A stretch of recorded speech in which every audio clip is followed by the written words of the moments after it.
Welcome on in to Mosaic Media. This is Second and Short, our football podcast on this media network. And today we're going to dive into the cheap seats, fantasy dynasty wise. I am Tyler Lauder, your host. He is Jason Teasley, our dynasty expert on the coast. And as we discussed kind of in a pre-record, we just did a trade. We think it's a win-win. We're pretty happy with it. We don't actually trade with each other a lot, which is... I don't know why that doesn't happen. I think that maybe that happens to other hosts and everything with other shows, but we completed a trade. You. It's just me. It's you. We completed a trade and we're both pretty happy about it. And yeah, so today what we're going to do is it is spring fever. It is ADP season where we're all looking at where these guys are drafted and people are going crazy over these rookies right now. So let's talk about too high and too low on guys that we think are getting overvalued, overdrafted versus guys that are getting undervalued, underdrafted. Go ahead and kick us off, Jason. Who for you? Let's jump right into this episode. Let's not even wait and dilly around. Who's getting drafted way too high by you? And yeah, it's going to be J.K. Dobbins. If anybody's paid attention to our Twitter account, I've been posting multiple trades, multiple price checks and stuff, trying to get a feel for this guy. And we just seen that he is being currently he is at number 42 overall at running back 14. Now he's coming off injury. Baltimore beefed up that O-line. Lamar's back healthy, and they just added Mike Davis to an already crowded backfield. I think this spells disaster for him. I think he's about a round too early. Based on all these factors, Lamar is going to be rushing more.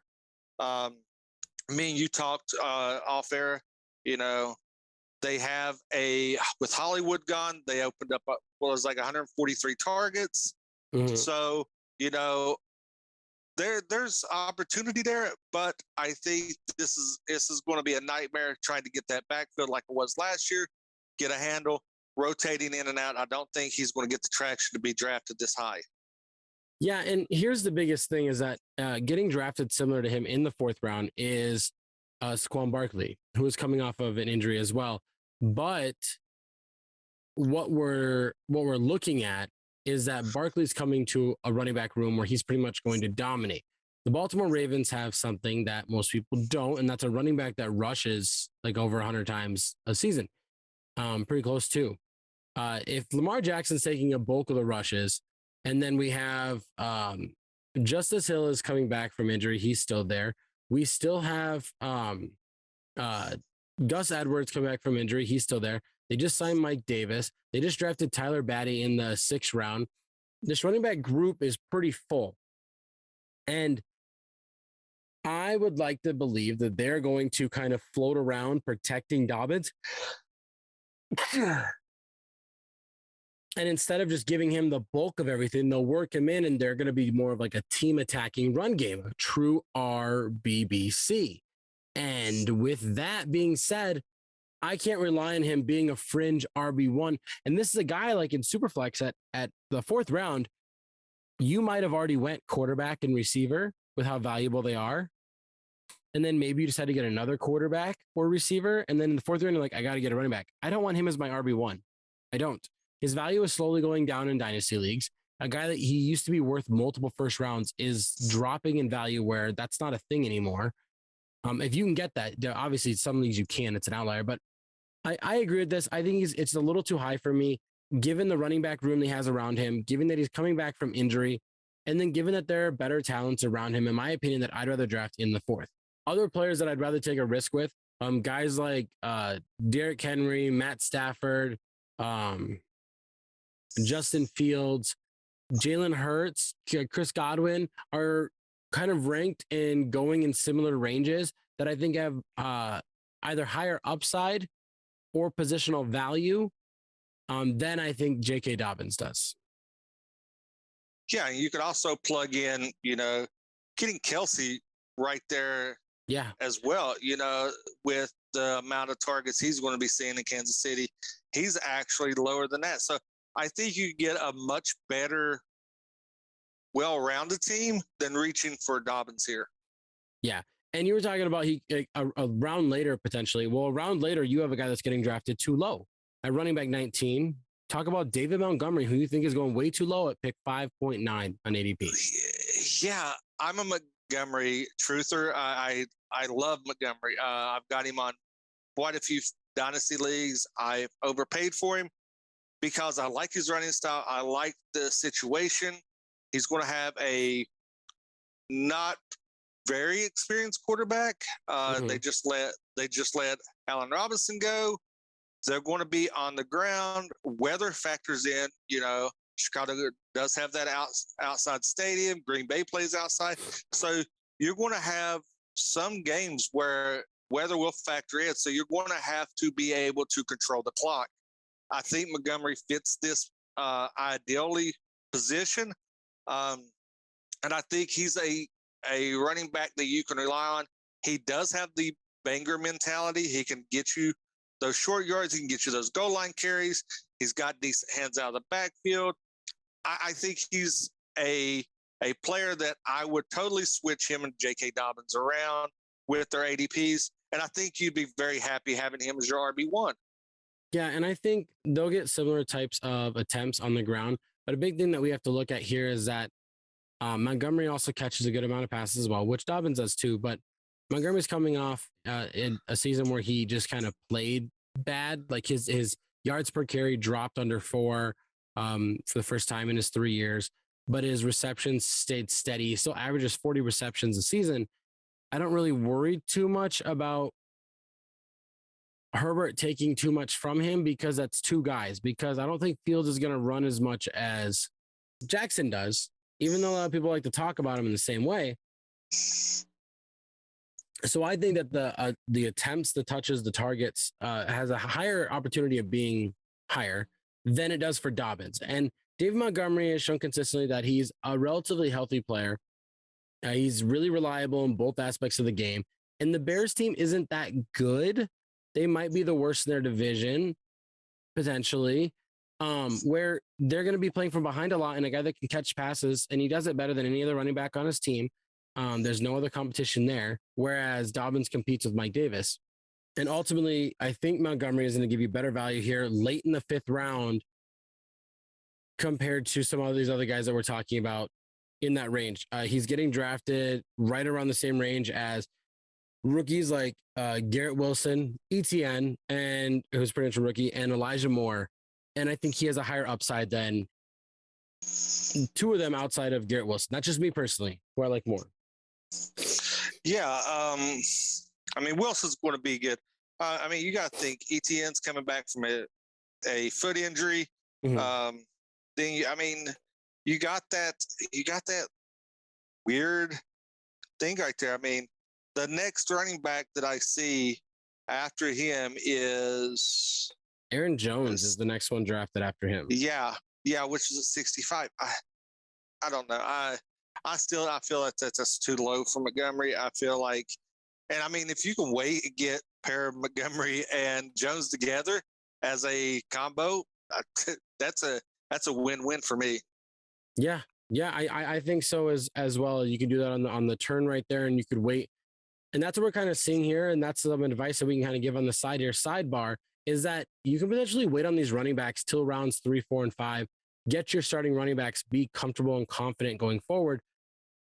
This is the one year where in Superflex, if you went quarterback, I'm not mad at it. And I think it's okay. There are value guys in like rounds 6, like Derek Carr is right there at the end of like 5 and 6 that I think has value. But otherwise, there's a really good opportunity for you to get a decent running back right here. And I think Dave Montgomery has, for me, this is just me maybe, I think he has a higher chance of getting an RB1 upside than Dobbins. That's just me personally. Yeah. Now let's go to my 2 high. Now we're going to stay in the same range. We're literally in the same range. A running back getting drafted between these guys is running back 16, Cam Akers. I am 100% out on Cam Akers everywhere. I don't like the yards per carry. I don't like coming back from an Achilles injury. Oh, but he just played and he looked all right. He looked all right. Yes, he looked all right. This is a Rams team that throws the ball over 400 times a season. They're going to do it again. Sure, they run it 400 times, but that's split through everybody. We're going to see receivers take some rushing attempts. Cooper Kupp's probably going to have a 20 plus. We're going to see Henderson try and take over for him as well. I am not a fan of this Rams running game relying on one guy, especially when he's been injured. And it's a major injury. We can say it is or isn't, but it is. Even though he came back, that's amazing. But I don't want to take him at the end of the 4th round when I can get David Montgomery a round later. When I can draft at the same range, I can take Barkley, Jalen Hurts. I can take Terry McLaurin, or I can go younger and get Kenneth Walker instead, who has no injuries right there. I can draft Aaron Rodgers in the top of the 5th round instead. So I would rather reach to somebody on a 5th round ADP than take Cam Akers because I have to at this spot. Running back 16 is way too high. I think people are way too over on him. And we have to remember, this is the thing that's weird about this whole Cam Akers season thing, where everybody's like really high on him right now because he came back and it's impressive. He's a hot topic to talk about. He was still like RB like 6 coming out of college. Like in our rookie drafts, he was drafted around like pick like 8, 9, 10. I'm on that massive running back group. So all of a sudden now we're saying he's up there and he's still competing with them. I don't think so. I think we're getting this class of 2019 hype and we're just kind of riding it. And I don't think that, for me, I don't see it. That's me. Or class of 2020. I don't remember what class it was. It was 2020. And you got to think the Rams also took a running back, the Williams kid out of Notre Dame, that is similar running styles than Akers. And that running back room is not very crowded. There's going to be touches to go around. You have Williams, you have Akers, and you have Henderson. And then they still have those 2 guys they had Funk. last year, those 2, Funk and Jones, that they really liked last year as well. Early in the season and preseason. Yeah, it's not really like too crowded, but I don't see the difference between Henderson and Akers personally. I think they'll probably produce about the same, like 700 yards rushing, a handful of touchdowns, a handful of catches. But I don't see this Rams team is all about winning. I don't think they care about individual relying on a guy for too much outside of obviously Cooper Kupp. But I think they're still going to spread the ball around more. They're going to keep throwing 400 plus times. I think it's too risky to have him as like your number 2 or number 1 running back. When I just think the hype is all there and his value is going to tank and drop here really soon. Now let's talk about a guy. We're in the same range. We're in the 4th, 5th round. Let's get out of this. Let's drop way down. Let's go all the way down. A guy that I think is getting drafted way too low. And I think it's because of age. 100% it's because of age. But let's go all the way to wide receiver 54. We're going to go all the way down to the 12th round, 12.8. We're talking about wide receiver Adam Thielen. Adam Thielen is coming off of back-to-back double-digit touchdown seasons, something people don't do very often. In the past 4 years, he's had 9+ touchdowns 3 times. He's had 67 catches last year for 726 yards and the 10 touchdowns. I think the touchdowns are going to continue to stay. I think we're seeing KJ Osborne get brought in some more. But a guy that is constantly finishing in the top like 30, 35 at wide receiver is getting drafted way too low for me. And the reason 100% why is because he's going to be 32 soon. And I get that. In Dynasty, a lot of times we're looking at, I got to win now. I got to win now, but I want to build for the future. But get your money. Like, forget your future. This is the 12th round. You can get all your future earlier. He should not be going as a starting wide receiver, should not be getting drafted in the 12th round as your first guy off the bench in most leagues. Yeah, this was something, when you mentioned this, I thought you was just messing with me. And he was like, no. And I looked and I was like, wow, that is way too low. This is a wide receiver that has heart.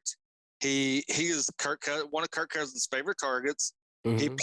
He draws a lot of single coverage because he's opposite of Jefferson. Opposite Jefferson, he's going to be drawing that single coverage. So he's going to benefit from this. And like I said, because one of Cousins' favorite targets. So getting him this late is a steal in any draft. Like you said, you can draft for the future early, or you can win now. I play to win now. I want to make some money. And getting Thielen this late in a draft, you're going to see a tremendous upside, and it's going to position you for a win. Yeah, and I don't understand when I look at people that are drafting in these leagues and they reach for rookies. So here's who's getting drafted on him. He's getting drafted after Daniel Jones. He's getting drafted in the same range as Ronald Jones. He's getting drafted in the same range as Christian Watson, George Pickens, Jahan Dotson, Isaiah Spiller, James Robinson, Albert, can't say his last name. All those guys are getting drafted ahead of him in the late 11th, early 12th because they are younger and they have potential. But Thielen has proven quantity. He is a legit player that is going to help you win. If you draft Thielen, let's say you go early and you get him in the 10th round instead, 2 rounds earlier than everybody else, you're going to get somebody that's going to help you win. And I think that is a very big benefit. And if you lose, let's say he retires after this year, but he helps you win and then you lose your 10th best player, that's okay. But if you miss out because somebody else jumps early, I wouldn't want to risk that. And Adam Thielen is a guy that I think is a legit wide receiver 3 in fantasy football. He should be finishing in the top 36 just based on his touchdown production and the fact that the Minnesota Vikings are a throwing team. I know they run with Dalvin Cook a lot in Madison, but Kirk Cousins is throwing like crazy. And with an upgraded offensive line, which they're taking this approach to doing over the past 2 seasons, the development of that offensive line should give Kirk Cousins some more time, something he never has, which is going to help Adam Thielen be even more successful. I look for him to continue to get about 700 to 800 yards and to get about 8 to 10 touchdowns on like 60 to 70 catches. And that's a pretty positive season for me. And I don't care where everybody else thinks about him. I think he's a guy that is getting undervalued everywhere. You could probably, when you trade for him, he probably costs you next to nothing to trade for as well. And he's a guy that's legitimately going to help you win a championship. Everybody wants those wide receiver 1s, but wide receiver 2s and 3s help you win leagues 100%. Yeah, you can win with talent, but your contributing players are what separates you in leagues, and that's where you need to focus on. So if you can get some of these players in the later rounds, still get that starter production that's going to be, in your top 36, do it. You're going to benefit from this. So look for Thielen. If you see him sliding in drafts, keep an eye on him and grab him and reap the benefits. Yeah. And Adam Thielen, by the way, missed 3 games last year. 3 games. And then we can even include that 1 game he got hurt against Detroit. So it's like 4 games he was pretty much missing because he got hurt early. He still finishes wide receiver 26. Wide receiver 26. If we go on an average points per game, I'm going to scroll this down because I don't actually have this up because I wasn't thinking about pulling this up. Average points per game, Adam Thielen was wide receiver 18 on points per game last year. That was ahead of Brandon Cooks, Marquise Brown, DK Metcalf, DeAndre Hopkins, Mike Williams, Tyler Lockett, AJ Brown, DJ Moore, Michael Pittman, Amari Cooper, Terry McLaurin, more points per game than them. And he's getting drafted as wide receiver 54. And that is our ADP too high, too low. Now let's give him a bonus one. I'm seeing a lot of people whine and complain all over the internet because there's 2 sides of this. And I didn't realize there were people 2 sides. So we're going to discuss it ourselves and see where we fall. Everybody's in love with Tua because he has all these weapons at his disposal. So he's going to be fantastic, right? Because he has better guys catching the ball. Then it comes out, no pads, no defensive coverage, throws the ball to Tyreek Hill, and it starts wobbling 2 seconds out of his release, and the spiral's already gone. And we see Tyreek Hill catch it, and good job on the media team. They didn't show Tyreek Hill probably sprint, turn, stop, wait, walk backwards 10 steps, and catch the ball. But that's what it looked like he did. Tua's getting drafted as a quarterback 16. He's getting drafted ahead of Derek Carr, Zach Wilson, Mac Jones. He's getting drafted in the same range as Aaron Rodgers. Here's my thing. If you're looking for a guy that you think is going to really produce for you, that, Tua's going to have all these numbers and everything, Derek Carr's getting drafted after him and will probably outproduce him. If you're looking, but he's young and he's got this upside and everything, Zach Wilson and Mac Jones are younger and have the same upside, getting drafted a full round later. If he falls, well, yeah, but I want to compete and win. Aaron Rodgers is getting drafted a couple picks ahead of him, and he's going to win you. He's going to be a top 5 quarterback. Don't fall for this. Tyreek Hill is there now. He's got Cedric Wilson. So has Waddle. He has Gesicki. They have 25 running backs on their roster with the signing of Sony Michel. He can maybe run. Don't fall for this trap. And if you're in a league and somebody takes Tua high 4th round, trade up right behind him and take Aaron Rodgers if he's still there. Get Derek Carr around later and laugh at their face when the season goes on and they're outscoring. I am not a Tua lover. I'm not a Tua truther. I'm out on Tua everywhere. I have been since he was drafted. He was my QB 3/4 coming out of college when he came out. That's me. That's an extra bonus for it's like it's too high, it's too confusing. There's just like a line on like Twitter right now of like, stop this Tua hate. I've not been a Tua fan at all, even in college. I thought that his arm is lacking. He doesn't have the zip that most quarterbacks have, and I don't think he has the mentality in there. Plus, I think he plays scared, which, I mean, granted, the same hip injury took out one of the greatest athletes of all time. Yeah. But he has that in the back. And I think that affects play. So, yeah, I'm not a Tua truther. I avoid him anywhere I can. If somebody's wanting to trade for him, I'm definitely sending out. I got him on one league. I'm like, please, somebody just come take him. Make me a decent offer. He's yours. I'm not hid that I'm not a Tua fan. So especially, and that's what people don't understand. Carr, there's like Derek Carr, getting drafted after him. Carr hasn't got an upgraded receiver with Devontae Adams. He still has Waller. Passing team. He still has Waller. He still has Renford. He has weapons. So why are you discounting Carr's weapons? And Carr is a sneaky producer. We've talked about this in previous episodes. People love to overlook Carr. Carr puts up numbers, and he just got an upgrade as a wide receiver 1. Yeah. Benefit from that. Benefit for the Tua love. Take the better quarterback and don't overpay and don't reach. And that is going to be this episode. We're done. Too high, too low, ADPs, super flex. We're going to start diving in these, and we're going to start talking about some more Dynasty content, some more NFL content going forward as we're merging into Mosaic Media, a more complete media performance. We're going to have great sports photos and highlight tapes going on from local sports teams in our area. We're going to have good TikToks and YouTube shorts coming up for content for this as well. Be on the lookout. Over this next week or two, we're going to drop our consensus, pretty much position rankings here.